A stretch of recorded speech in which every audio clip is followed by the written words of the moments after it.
on YouTube. How about that? How about that? Like, it's wonderful when your wife teaches you how to use technology, and then you in turn teach the supreme leader of World Series Dreaming how to do this stuff. Yeah, this is gonna be something great for you guys. Now that it's less complicated to record and edit and transfer over, and then upload again, we should hopefully be able to do this stuff more often for you guys. So let's hope this is the start of something great. Because now, with the start of new Cubs season coming up, what better time to start something new and exciting? Very new and exciting, like, a really big Jumbotron. Actually, technically a Daktronics video board, but we'll still call it a Jumbotron because it's like calling every tissue in the world Kleenex, right? Oh yeah. Yeah. I'm not sure if you guys have seen the picture that's been floating around Twitter, but that thing's fucking bright. Yeah, it's like emitting all kinds of radiation and stuff onto the grass. There's gonna be some mutant grass on Wrigley Field right now. Yeah, that's gonna take some getting used to. But I'm looking forward to the Jumbotron. It's gonna be fun. Uh, Still staying in section two, whatever.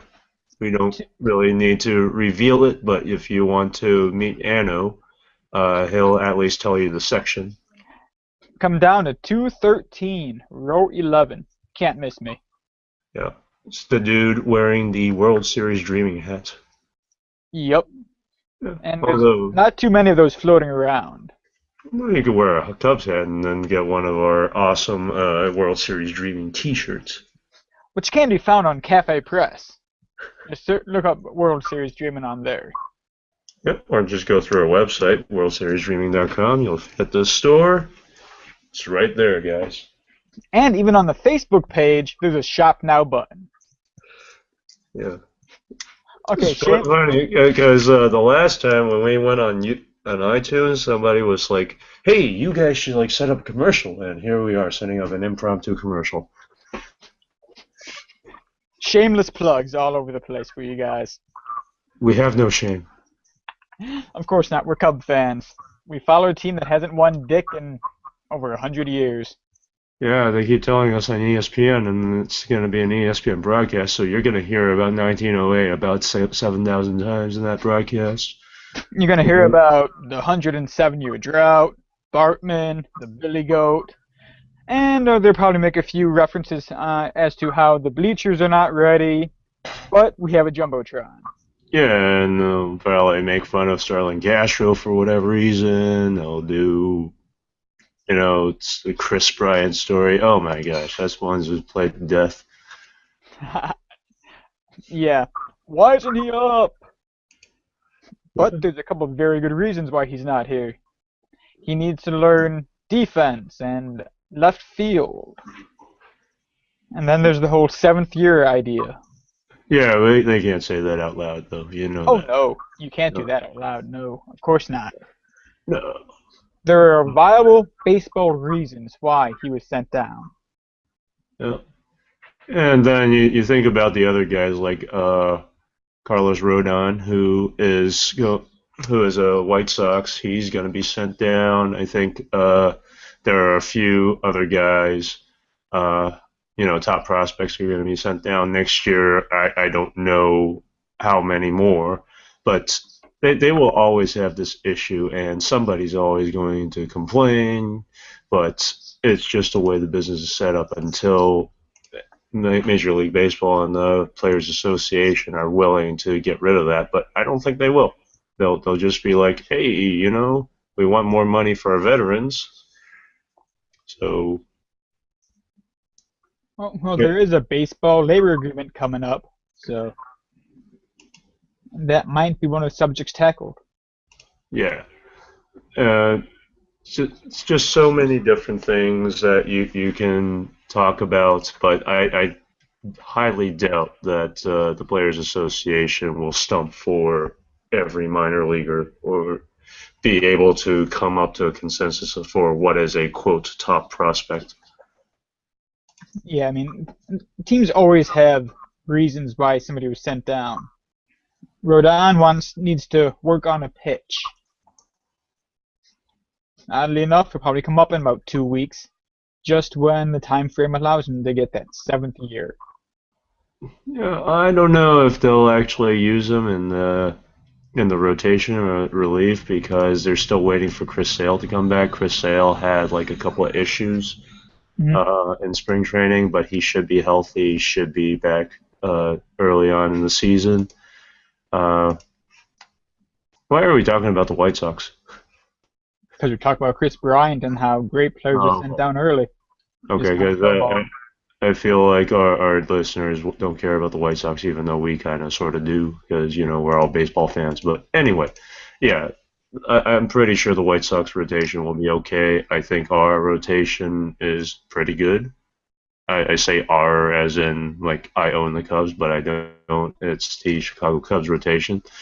Hmm. You know, it's kind of interesting too how is it decided to have Travis Wood pitching in Colorado rather than at Wrigley, but at the same time they're talking about a lot of matchups, and I think Colorado has a really lefty-heavy lineup, and it's kind of cool that John Lester, despite all the dead arm and whatnot, he's still able to start on opening night. So you'll get a pretty good front row seat for that as a season ticket holder. So jelly. Yep. And they're slating him for about 100 pitches, so he'll probably be able to go at least 7 innings. Yeah. And, since Travis Wood isn't pitching, he's going to be like able to pinch hit at some point and maybe he'll hit another home run because it seems like what he's been doing lately is just hitting home runs as a pinch hitter. Yeah, who needs the DH when we have Travis Wood? Now, if Just only all of our pitchers could hit that well.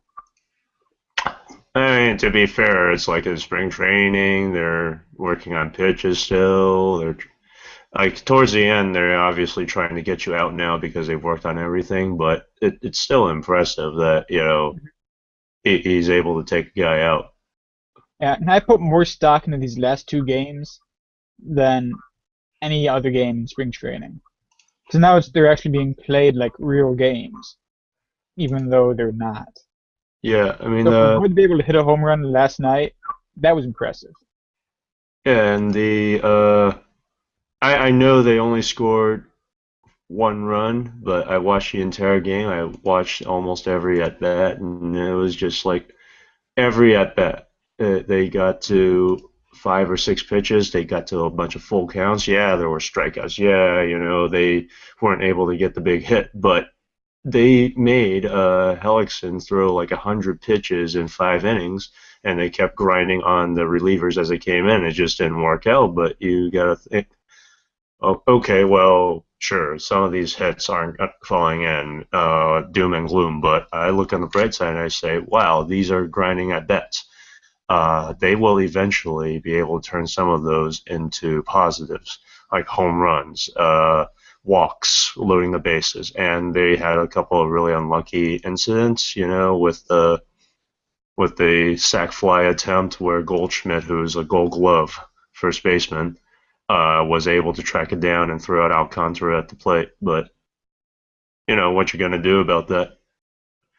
And also the 5-3 double play that was overturned on replay that got Jorge Soler out, so they couldn't tie the game. Like they should have scored a bunch more runs in that game, but sometimes it's not meant to be, and what you gonna do? But tomorrow night it does count. Tomorrow night, it's gonna be a blast. Yeah, I'm looking forward to seeing the new revamped Cubs roster. Tommy La Stella looks like he's gonna be a great player for us. Maybe not a superstar, but I think he'll be a good contributing factor. Hopefully, Mike Olt can hold the fort down at third base for 2 weeks, maybe three. I think he could stay there. As much as I would love to see Chris Bryant stay at third base, I think long term it'd be more beneficial for the Cubs if he went to left field. which might be the end game for him after all. Because that opens up a lot of possibilities with Addison Russell, Kyle Schwarber, Javi Baez. Yeah, it's a lot of wishful thinking right now, but I mean, it does make sense for us to dream just a little bit more because all these prospects are just so they look like baseball players. You know, they're just so athletic. They grind out at bats. They have fairly decent defensive skills. And in the case of Addison Russell, he's like a superb shortstop. And people keep saying, yeah, he's going to take over for Starlin Castro at some point. And you might be sad to see Starlin go. Like I will be. He's been like basically a mainstay ever since 2010. But Hmm. Yeah, I mean, yeah, there's so much depth that if he goes, someone's going to take his place. And it's kind of like the Cubs are becoming the Cardinals, where you say, well, the Cardinals always lose this guy, but now where do they find this other random guy to plug in? And he's so awesome now. And so it's like the development, the talent acquisition, everything's falling into place, and I really love it. yeah, I mean, the Cubs have so much depth right now. They can lose a player and maybe not even miss a step. They have young players all over the place. And as Andy pointed out a couple of weeks ago in his blog, the losing seasons that the Cubs have gone far beyond just getting us great players in the draft. It's allowed us to develop players at the major league level. So they have major league experience. They can learn various positions at the major league level, and it wouldn't hurt the Cubs in the long run. I mean, the past 3 years are about to pay off, and it starts tomorrow. Yeah, let's go. Right? Yeah, Uh, what do you think of them putting a hashtag on the marquee, though? it was bound to happen at, Yeah, at some point. it looks a little goofy to me. Like I'm not a super traditionalist, but I do have nostalgia, and I kind of feel like, well, there are some things you should probably not do to Wrigley, and it's just a minor nitpick. Like I love the fact that they have a jumbotron. I love that they're keeping the center field scoreboard. I love that there's going to be a new right field screen that's going to block a rooftop that probably the Ricketts are eventually going to buy because the rooftops have pretty much cried uncle. But all the new stuff, expanding the porches, rebuilding the bleachers, whatever they're going to do next couple of years, I think all that would be really awesome. But at the same time, it's just, well, you don't mess with the ivy, and I don't think they will. You probably should not mess with The uh, marquee. the marquee, but every now and then they'll paint it green like it was back in the 30s. They'll paint it purple for the Northwestern game, etc. And Or I think that's blue cool, for but like they did last year for the decades of baseball. yeah, that was cool. But They've done a many things to it, hashtag just but looks hokey. yeah, you can't really deface it like that. But I'm They sure, got to make their money, right? yeah, I'm sure most fans won't even notice it. Just walk That by was it. one of the things I noticed right away. Is like, wow, there's a hashtag right on the score on the marquee. This is weird. Hmm. But it's just a minor nitpick. I'm not gonna like crucify the Cubs or anything for it. Yeah. Sure. How about those rooftops though? The judge basically told him to go jump off a building. Yeah. It was nice. It was a pretty interesting. Like if I finally did read through most of the 35-page decision, and it was pretty thorough. It was just like, well, the Cubs and the Rooftops have this contract, yada yada yada, but the Rooftops basically didn't prove anything, so no injunction for you.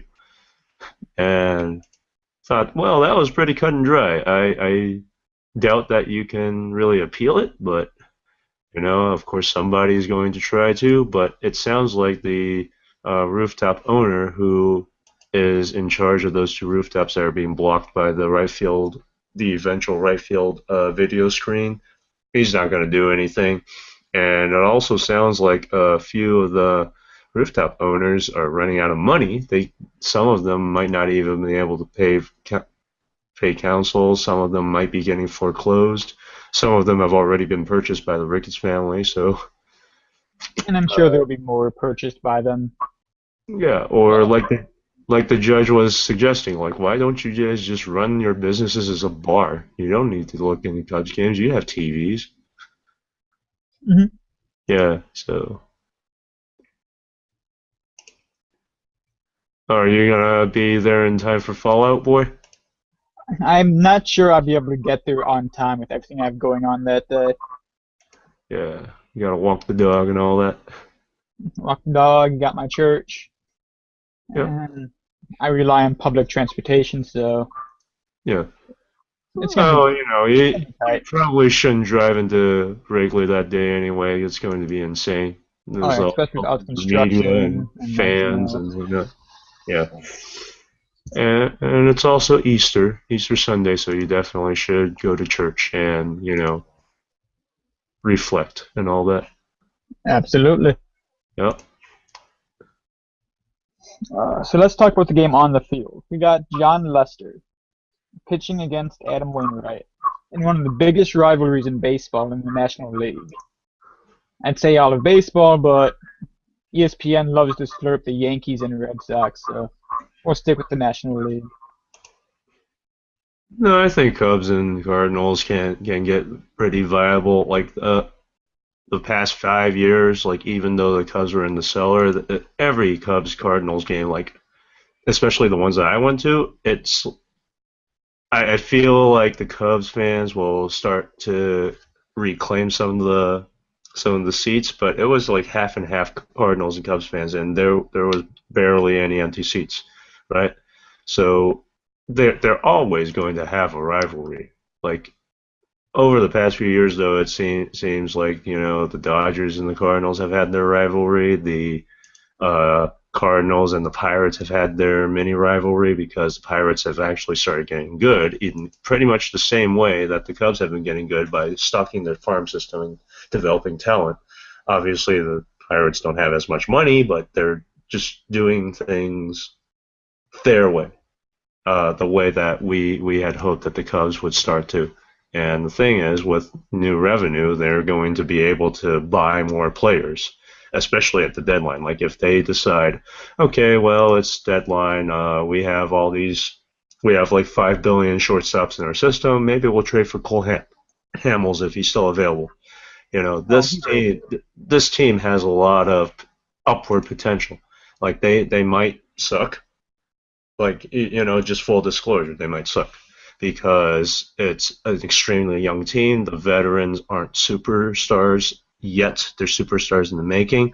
The veteran role players were never superstars to begin with, but they have been. In the case of Miguel Montero, he's been an all-star before. David Ross has won a World Series. Obviously, John Lester has his two World Series rings. Give Edwin Jackson crap, but he did win a World Series with the Cardinals, and he was and part of Joe Maddon's World Series in 2008 with the Rays. So there's a lot of experience there. So I think it's a healthy mix, and they could surprise. I'm not going to guarantee anything because you can't guarantee anything in baseball, but at the same time, you got to have a lot of hope because these guys, like the grinding at bats in the game yesterday, like they have that ability to just wear down a pitcher, and with the amount of power that you have in the lineup, some good things are going to happen. So any thoughts about the opening day lineup? Uh, let's Actually, think. for that matter, hold off on that for a second. Who's Uh, gonna get the 25th roster spot? I still don't think I they've finished want. the 25 man, have they? Yeah, it will pretty much be the 24th and the 25th man, and it's like between what Ryan Sweeney, Matt Caesar, and Jonathan Herrera. Hmm. I almost feel like because of the flexibility of a guy like Alcantara, uh, they can keep Caesar as basically the fifth outfielder and the pinch runner, and he's got sneaky good power this year. I don't know if it's Arizona or if he like decided, oh, I was a football player, I was supposed to be strong, so now I'm gonna start hitting home runs. But he started doing that, and Herrera, he's got good grindy at bats, and he can play multiple infield positions. So I think Ryan Sweeney is actually the odd man out. Yeah, that's what I was thinking too. Makes the most sense. The other two have far outperformed him. Then the question comes, who goes down in 2 weeks for Bryant? I feel like they can. Well, Caesar can be optioned, Yeah. so they'll burn this final option year to option him down, so Brian can come up and play either third or whatever. There's another guy, Edwin Jackson. Obviously, like he is the long man in the bullpen right now, and if he goes down, then the problem is they have to bring up another guy to come back. Hmm. The roster situation is going to be too wacky because you got another guy in Jacob Turner who had the forearm issue. He needs a spot because he's out of options and he's going to get claimed if they try to waive him. So that's not going to happen. You got Shioshi Wada, who's probably going to start on the DL. Needs a spot to come back. So there's a bunch of spots that are going to need to be cleared out, and I don't know how they're going to fit all those guys. Like I'm pretty sure somebody's going to get traded or released. Yeah. Top name on everybody's list would be Edwin Jackson. And the Right. Cubs can be real dicks, get rid of him without paying a dime, or they can do what most teams do and just give him his money to go away. Well, I don't think they like there's a lot of humanity with this front office. They want to make sure that the players are treated right. They're not going to toss them away like, oh, by the way, Josh Hamilton isn't going to get suspended anymore, so we're just going to badmouth him even though we're stuck paying him. It's not going to happen like that. Hmm. Even when a guy like Carlos Zambrano was obviously on the way out, they went way out of their way to, say how he's been awesome during his tenure as the Cubs. They've had conversations, etc., before they shipped him out for Chris Wolstad. So they never actually dumped on him.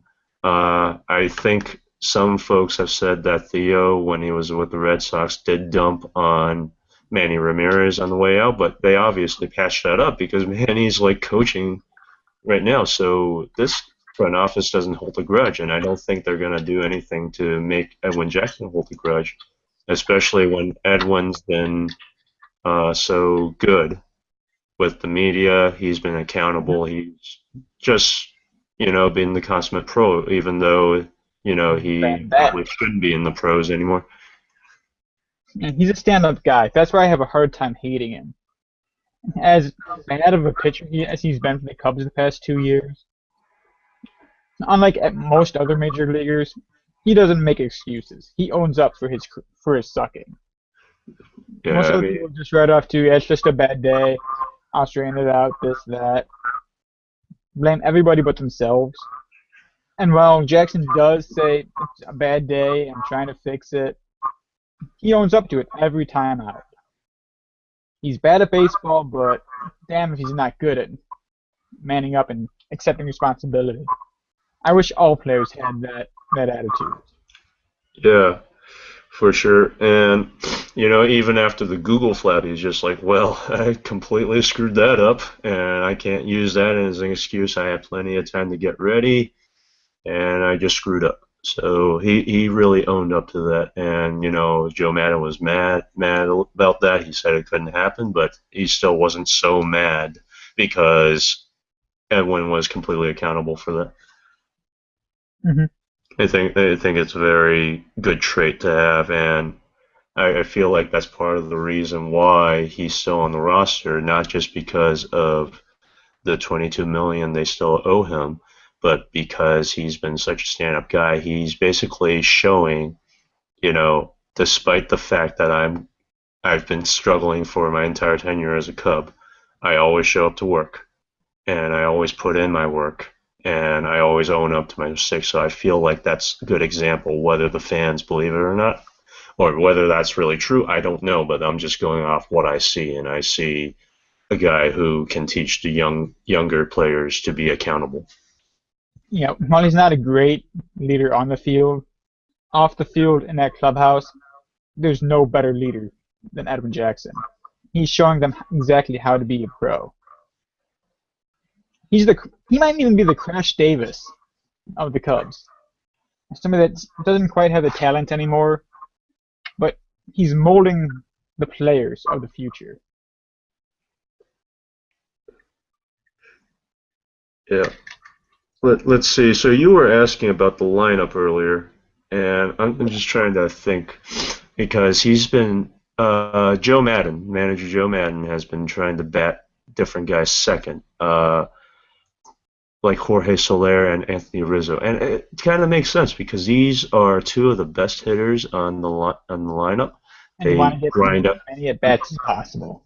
yeah, they grind out at bats, and it doesn't make sense to the traditionalists to do that because they have so much power, but at the same time, with the batting pitcher eighth and whatnot, it makes sense because now the ninth hitter is the new leadoff guy for the next round because the lineup is circular. It'll just keep turning itself over. And so now Jorge Soler or Anthony Rizzo in the number two spots becomes the number three hitter next time around. It's kind of cool. And so honestly, I don't know what the lineup's going to look like. I don't even know who's going to hit second. Oh, I'm That's willing to take a small stab at it. Go for it. Okay, we're gonna have Fowler leading off. That's not a question. I want us. I'm gonna go with Rizzo number two, Soler three, Castro four, Miguel Montero five. Let's see that. Six. Let's put hmm, the Stella six maybe. Yeah, that sounds good.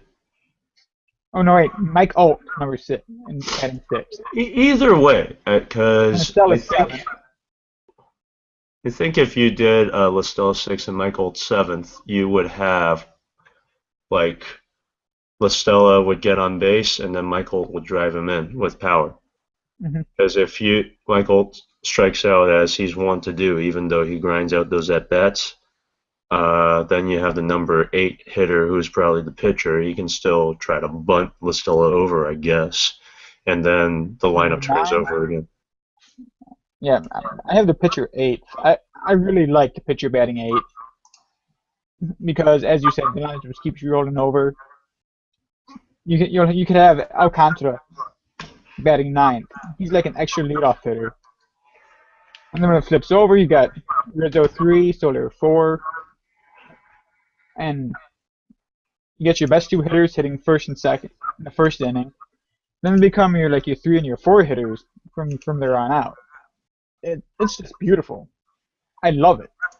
And until we get the DH in the National League, which is probably coming at some point soon, guys, I'm sorry to tell you that. I really love the idea of batting with pitcher eight for that very reason. Yeah, I get that it takes away an at bat from an actual hitter, but at the same time, it kind of makes sense because if you got a pinch hit for that guy, then you get a Travis Wood or some guy off the bench, like say Wellington Castillo has had a splendid spring, and before last year's just mega dump of an offensive season, he was still able to hit like double digit home runs. So he's got power. And the three catcher thing, I know a lot of fans don't like that, but I thought that was cool. I mean, you have three perfectly capable starting catchers on your team, and you can rotate them any way you want. You can have a bunch of pitch hitting and defensive situations. Wellington Castillo is probably the best at blocking pitches in the dirt and throwing out base runners out of the three. So you got like early framing optimization, and then late like stop them from running all over the place optimization. I think it could work.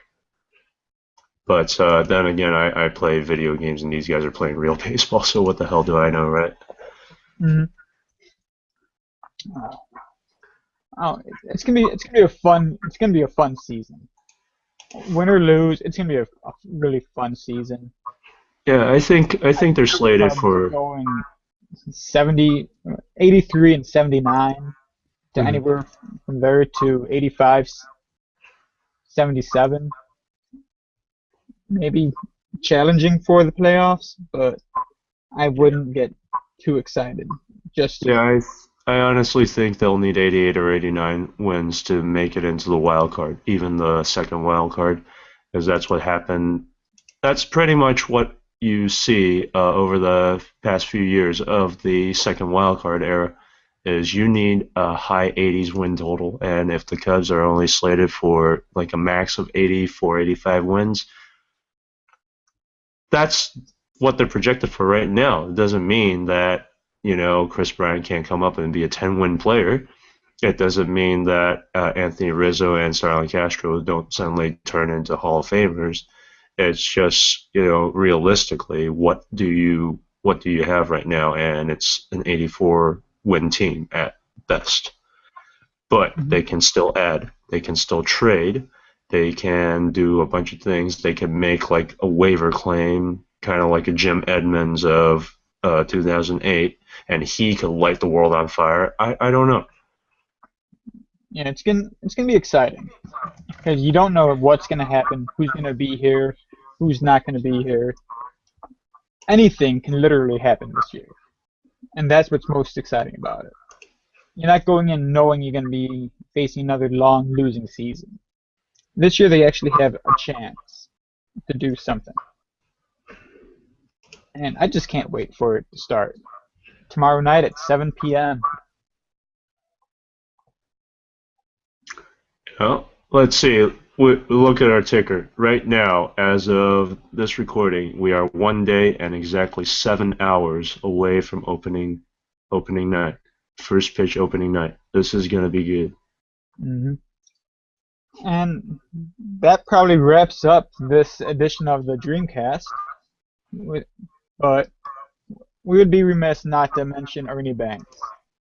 Yeah, there aren't any bleachers, but it's gonna be plastered with tarps showing Ernie Banks's photographs. There's gonna be a tribute on the new jumbotron, and if you look on the Twitters, uh, it looks wonderful. I mean, it's got his smiling face as usual. He's always smiling, and the number Always was. 14, and there's number 14 flags strewn all over Wrigley Field right now. Wherever there's now construction, you will see a number 14 flag. And the players are And of wearing course, the patches on their sleeves. But it's yeah, gonna be a hard season for Cub fans. It's the first one without him. It's just like when we lost Santo 5 years ago. It's gonna be a yeah. hard season, I think it might but even be worse because Ernie Banks is Mr. Cub. And while Ron Santo was a wonderful player and a wonderful radio personality, like he sucked as a commentator, but he was just so awesome to listen to because he was like your crazy mhm. uncle, right? Ernie Banks was like, your grandpa and your dad and everybody else. You just felt so connected to him as a Cubs fan, even if you came into the game late like I did. I'm not a native Chicagoan. I wasn't a Cubs fan until Sammy Sosa in the late 1990s. Like, who Ernie Banks was because he's ubiquitous. He's synonymous with the Cubs, and now he's gone. But never forgotten because of he's got the statue, he's got the flag on the foul pole. He's basically he is the Cubs, and I think Absolutely. he'll always be the Cubs. Absolutely. Well, thanks for listening, you guys. Hopefully, with this new, easier technology, we'll be able to get back to you guys much sooner and more frequently. Yeah, But hopefully, maybe next time I'll swap out because this is me as Frank Grimes from The Simpsons. If you guys ever watched that episode, I don't actually know what's going to be on the YouTube video. I don't even know if we're gonna download this as an MP4, but we'll figure something out. yeah, until next time, guys, go Cubs. And as WorldSeriesDreaming.com. Ernie Banks would say, let's play two. Let's The play Cubs two. are gonna. What's a good phrase for 15? Uh, we will be supreme in 2015. That works. The Cubs Yeah. will be supreme in 2015. Thanks for listening, guys. Okay. WorldSeriesDreaming.com. Bye. Bye.